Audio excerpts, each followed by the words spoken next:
नमस्कार, मैं हूँ राजेश श्रीवास्तव। आज का वीडियो उन लोगों के लिए है और ऐसे लोगों को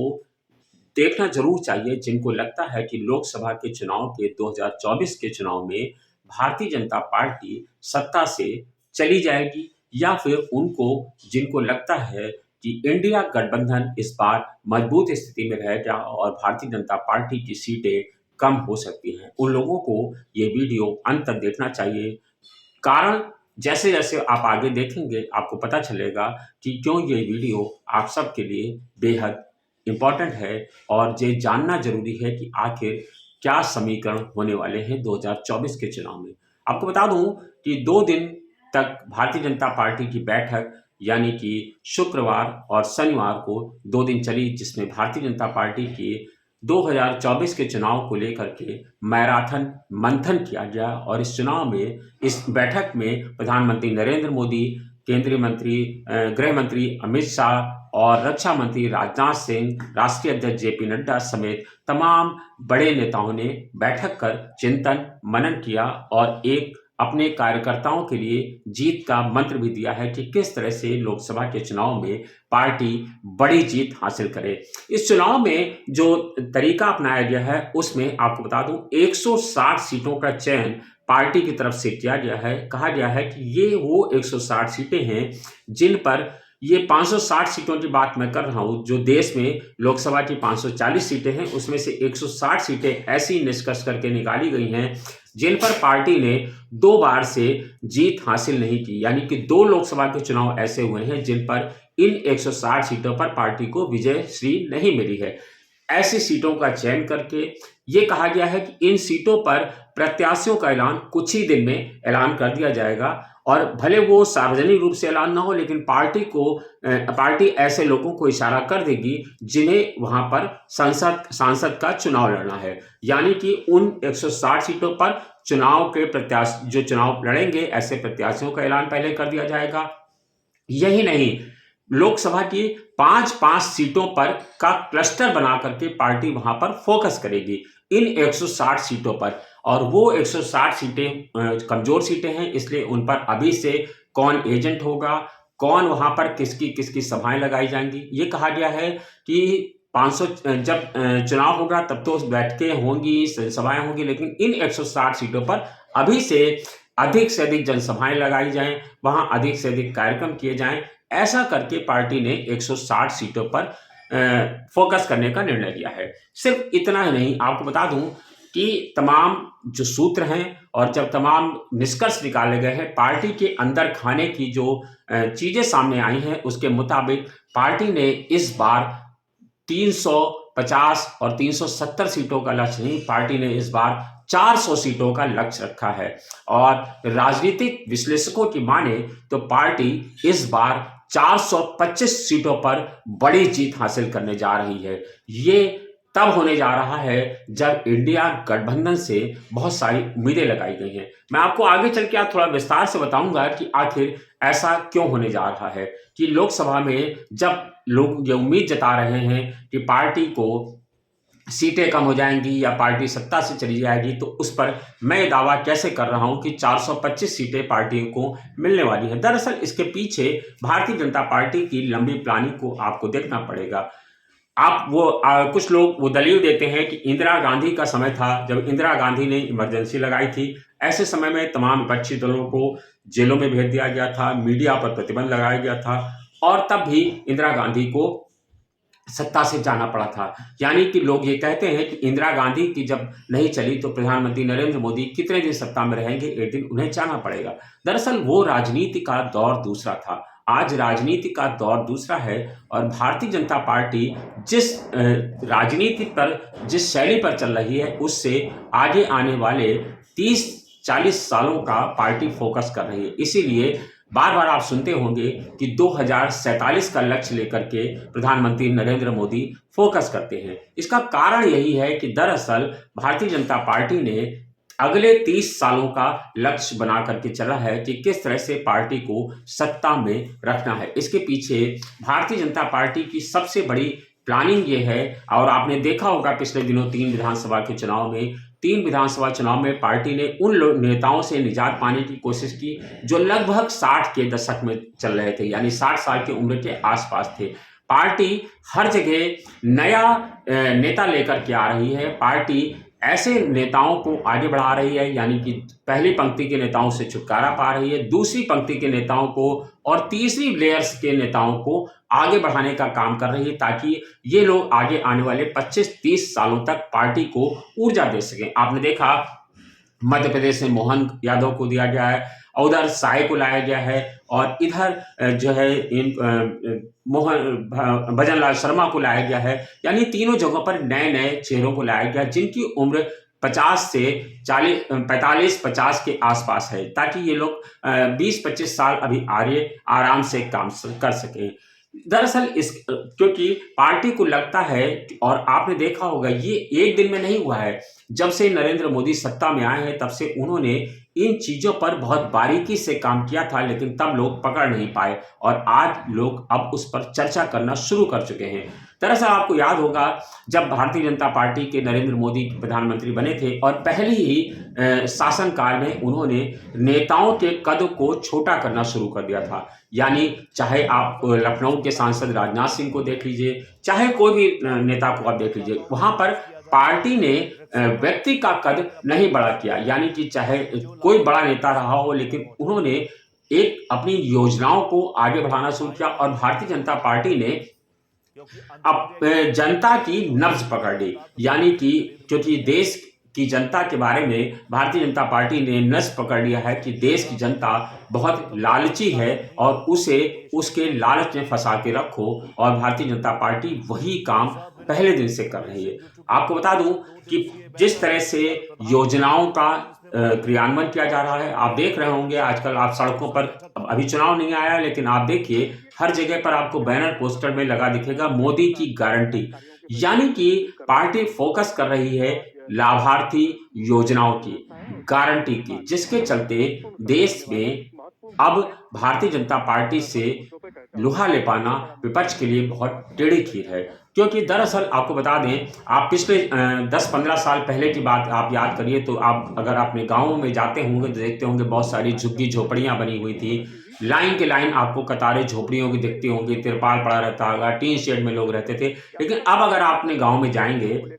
तो आप देखेंगे कि वहां पर झोपड़ियां नहीं हैं, लोगों के पक्के मकान बन गए हैं, सबके घरों में गैस है। हर आदमी जिसके पास कोई रहने का ठिकाना नहीं था, उसे प्रधानमंत्री आवास के तहत बंजर जमीनें दे दी गई हैं, और 2.5 लाख रुपए प्रधानमंत्री आवास के लिए मिल रहे हैं। तो 2.5 लाख में आवास में अगर 10-20 रुपए उसके इधर उधर 10-20 लाख हजार रुपए खर्च हो जाते हैं, तो भी 2,30,000 2,25,000 रुपए उसके पास बचते हैं। ऐसे में 2 कमरे का मकान कोई भी आदमी 2-2.5 लाख रुपए में गाँवों में छोटे मोटे ढंग से आराम से बना सकता है। और आपको बता दूं, जो योजनाएं हैं खाली आवास की योजना नहीं, हर किसान को 2,000 रुपए महीने के हिसाब से, भले वो 6 महीने में, 3 महीने में, साल भर में मिलता है, लेकिन 2,000 रुपए के हिसाब से उसे हर एक किसान को मिल रहा है। इसका भी एक बड़ा लोगों ने फायदा उठाया, और जिसके घर में 4 बीघे, 5 बीघे, 8 बीघे की खेती थी, उन लोगों ने क्या किया, जिसको बंटवारे में जो जमीन देनी थी उसको उन्होंने, यानी अपने घर के हर बच्चे के नाम, अपने भाई के नाम, अपनी पत्नी के नाम उन जमीनों का ट्रांसफर कर दिया। जिससे क्या हुआ कि जिसको जो जमीनें मिलनी थी उसको जमीनें अभी से मिल गई, और उन जमीनों पर के नाते, जमीनों के मालिक बनने के नाते सभी लोग किसान बन गए, और हर आदमी के खाते में 2,000 महीना आने लगा। यानी कि एक परिवार को 10 से 12,000 रुपए गाँवों में हर महीने के हिसाब से मिल रहे हैं। यानी कि 5 किलो अनाज मिल रहा है, उसका अपना पक्का मकान हो गया है, और 2,000 रुपए महीना मिल रहा है। ऐसी तमाम सारी योजनाओं का जो लाभार्थी हैं प्रधानमंत्री नरेंद्र मोदी उसी पर फोकस कर रहे हैं, और ये एक बड़ा वोट बैंक है। क्योंकि जो भारतीय जनता पार्टी का वोटर है, जो अभी तक पार्टी के साथ जुड़ा हुआ था, जिसको कहते हैं एलीट क्लास वोट कार्ड डालने नहीं जाता था। एलीट क्लास अपने ड्राइंग रूम में बैठ करके चर्चा करता था। इसीलिए पार्टी ने उस एलीट क्लास को छोड़ करके एक उस वर्ग को पकड़ना कोशिश की जो लाभार्थी है। ऐसे में लाभार्थियों की संख्या को फोकस करने के पीछे पार्टी का कारण यही था कि पार्टी लाभार्थी को सीधे टच करे और लाभार्थी अब रिस्क लेने की स्थिति में नहीं है और लाभार्थी को लगता है कि अभी हमें राशन मिल रहा है, हमें आवास मिल रहा है, हमें शौचालय भी मिला हुआ है, यानी उसके घर में टॉयलेट भी बन गया है और इसके अलावा 2000 महीना उसे मिल रहा है और तमाम सारी सुविधाएं मिल रही हैं। इसके अलावा आपको बता दूं, मनरेगा में जो उसको काम मिल रहा है, कौशल विकास के तहत उसे जो काम मिल रहा है, तो तमाम सारे लोग ऐसे हैं जो अब गांवों से निकल करके शहरों की ओर आ रहे हैं और उन्हें वहीं पर आज आप जाएं गांव में तो आपको लेबर 700-800 रुपए के हिसाब से मिलती है, क्योंकि वहां पर लोगों के पास अब काम करने का मौका नहीं है और उनको जितनी जरूरत थी, पहले लोग नीडी हुआ करते थे, अब उनके पास शहरों आपको ये स्थिति शहरों में नहीं मिलेगी, लेकिन आप जरा सा भी गांव में जाएं तो आपको ये सारी स्थितियां जो मैं बयान कर रहा हूं वो सारी स्थितियां आपको मिलेंगी। और आप गांव के लोगों से बात करें तो वो कहते हैं कि अभी हमें जो मिल रहा है हम उसके अलावा कहीं और फोकस क्यों करें, क्यों हम समाजवादी पार्टी पर विश्वास करें, क्यों हम बसपा पे भरोसा करें, क्यों हम कांग्रेस से भरोसा करें, क्योंकि कोई भी इतनी योजनाओं का लाभ नहीं दे सकता है और देगा या नहीं देगा हम उस पर क्यों विश्वास करें। हमें फिलहाल जो मिल रहा है हम उससे संतुष्ट हैं। ऐसे में जो ये लाभार्थी वर्ग है वो ही भारतीय जनता पार्टी की ताकत है। ऐसे में भारतीय जनता पार्टी ने यह तय कर लिया है कि अब वो अपने नामी गिरामी नेताओं या जो बड़े चेहरे हैं उन पर फोकस नहीं करेगी और वो एक ऐसा वर्ग तैयार कर रही है क्योंकि उसे मालूम है कि उसको वोट नेता के चेहरे पर नहीं मिलना है, उसको वोट मिलना है उसकी लाभार्थी योजना पे। इसीलिए प्रधानमंत्री जगह जगह मोदी की गारंटी यानी गारंटी योजना जो होती है उस पर फोकस कर रहे हैं ताकि जो लोग हैं वो उसको वोट करें और ऐसे में जो वोट देता है वो सिर्फ ये सोचता है, उसके जहन में सिर्फ एक बात होती है कि कमल का फूल। ऐसे में वो उनके साथ जाना चाहता है जो उसे सुविधाएं दे रहे हैं और भारतीय जनता पार्टी ने इन योजनाओं को देकर के सुविधाओं को देकर के आदमी को पंगु बना दिया, लेकिन आदमी उस पर नहीं सोचना चाहता है। वो सोचता है कि हमें जो मिल रहा है, हमें वोट देने से कोई और सरकार में होगा तो हमें क्या लाभ होगा, हमें फिलहाल यह हो रहा है कि हमें 2000 रुपये महीना मिल रहा है, आवास मिला है, शौचालय मिला हुआ है, काम मिल रहा है, मनरेगा के तहत घर पर मजदूरी मिल रही है, हर घर में 3 से 4 लोग मनरेगा के तहत रजिस्टर्ड हैं, उनको भी वहां पर पैसा मिल रहा है, वो पैसा अलग मिल रहा है। और जो ये सुविधाओं के नाम पर पहले वसूली जाती थी अब वो वसूली भी बंद हो गई है और वो पैसे की जो बंदरबाट होती थी उस बंदरबाट को खत्म कर दिया गया है। यानी कि अब जो है लाभार्थी के खाते में सीधे बैंक से पैसा पहुंच रहा है। ये योजना जो आई बैंकों के सीधे माध्यम से पैसा पहुंचाने की, उसका भी अच्छा खासा लाभ मिला है। सरकार ने बैंक मित्र बना करके जो गांवों की पढ़ी लिखी लड़कियां थी उनको भी रोजगार दिया है। आपको बता दें कि छोटे छोटे कार्यालय गांवों में खोले गए हैं सरकार की सहायता के लिए, वो भी काम कर रहे हैं। तो इन सब चीज़ों को लेकर के अब भारतीय जनता पार्टी में जो कद की विरासत थी, जो कद की सियासत होती थी कि फला चेहरा है वो एक प्रभावी चेहरा है और उसके नाम पर 4 से 6 सीटें 10 सीटें जीती जाती, ऐसा पिछले 8-10 सालों पहले कहा जाता था। लेकिन अब भारतीय जनता पार्टी ने उस मिथक से छुटकारा पा लिया है और भारतीय जनता पार्टी को लगता है कि अब हमें कोई चेहरा नहीं चाहिए। ऐसे में इसीलिए आपने देखा कि वसुंधरा राजे को किनारे किया गया और अशोक गहलोत को किनारे किया गया, अशोक गहलोत को कांग्रेस ने किनारे किया। तो जिस तरह से ये सारे लोग किनारे किए जा रहे हैं, आपने देखा शिवराज सिंह चौहान को किनारे किया गया, ये जो नेता किनारे किए जा रहे हैं और वो बगावत करने की स्थिति में नहीं है क्योंकि उनको पता है कि अगर हम बगावत करेंगे तो हमारा कुछ नहीं होगा। इसलिए वो भारतीय जनता पार्टी के साथ बने हुए हैं और ऐसे में यह भी आशंका जताई जा रही है कि आने वाले लोकसभा के चुनाव में भारतीय जनता पार्टी अपने पुराने करीब 40% टिकटों को सांसदों के टिकट काटेगी। ऐसे चेहरे जो अब फिलहाल 60 साल की उम्र के आसपास हो रहे हैं, जो 58 साल की उम्र के आसपास हो रहे हैं, जिनको लगता था कि उनके चेहरे के नाम पर भारतीय जनता पार्टी को जीत मिलती है, पार्टी अब उनसे किनारा करने जा रही है और इस चुनाव में भारतीय जनता पार्टी नए लोगों को टिकट देगी और जीत का आधार होगा मोदी की गारंटी। अब आपको शायद समझ में आ रहा होगा कि भारतीय जनता पार्टी किस आधार पर 425 सीटें जीतने का दावा कर रही है। दरअसल दूसरा सबसे बड़ा कारण यह है उसके लक्ष्य का कि दूसरी तरफ उसके मुकाबिल कोई नहीं है। एक है इंडिया गठबंधन जो बनाया गया है, जिसमें हर दल को लगता है कि उसका नेता ही प्रधानमंत्री पद का दावेदार है। जदयू को लगता है कि नीतीश कुमार प्रधानमंत्री बनने चाहिए, समाजवादी पार्टी को लगता है कि अखिलेश यादव को बनना चाहिए, बसपा को लगता है कि मायावती को बनना चाहिए, ममता बनर्जी टीएमसी को लगता है कि ममता बनर्जी को प्रधानमंत्री बनना चाहिए, और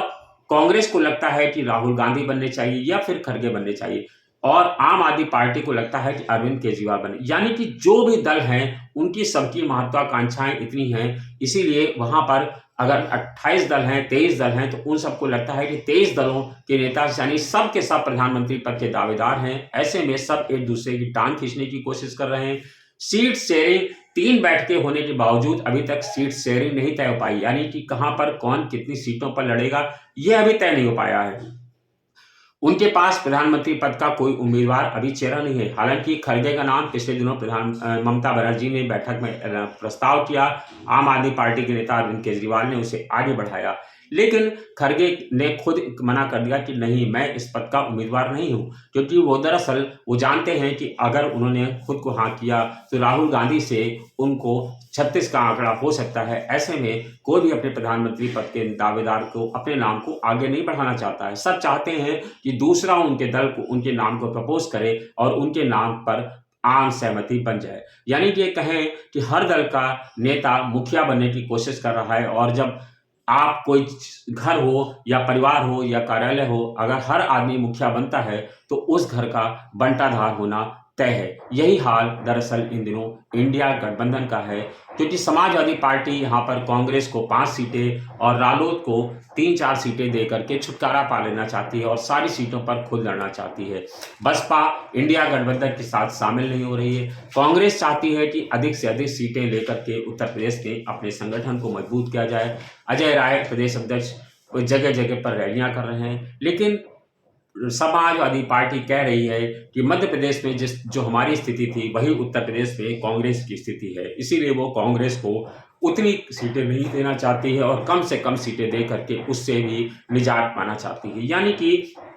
जो दल जहां प्रभावी है वो वहां पर अपने आप को मजबूत कर रहा है। आम आदमी पार्टी दिल्ली और पंजाब में किसी को सीटें नहीं देना चाहती है, समाजवादी पार्टी उत्तर प्रदेश में नहीं देना चाहती है, ममता बनर्जी अपने यहाँ पश्चिम बंगाल में नहीं सीटें देना चाहते हैं, नीतीश कुमार बिहार में सीटें नहीं देना चाहते हैं। ऐसे में इस गठबंधन को कितनी सीटें मिल पाएंगी ये कह पाना बहुत मुश्किल है, क्योंकि उत्तर प्रदेश में जिस तरह से आप उत्तर प्रदेश का उदाहरण ले लें, समाजवादी पार्टी कह रही कि वो 60 सीटों पर लड़ेगी, 70 सीटों पर लड़ेगी, तो क्या आपको लगता है कि 60-70 सीटों पर समाजवादी पार्टी जीत दर्ज करने की स्थिति में है? आज की डेट में चुनाव हो जाए तो समाजवादी पार्टी 4 से 5 सीटों पर सिमटती हुई दिखाई पड़ रही है। हकीकत में अगर आंकड़ों के आधार पर आप ठीक से अध्ययन करें, मैं चूंकि हर जिलों में जाता हूं, अध्ययन करता हूं, तो देखता हूं कि समाजवादी पार्टी का वोट आज की डेट में चुनाव हो या फिर 2024 में हो, वर्तमान स्थितियों के चलते कल कोई काया पलट ना हो जाए तो समाजवादी पार्टी 5 सीटों से अधिक जीतने की स्थिति में नहीं है। ऐसे में वो विपक्ष को सीटें नहीं दे रही है, तो विपक्ष का क्या हाल होगा ये आप बेहतर तरीके से समझ सकते हैं।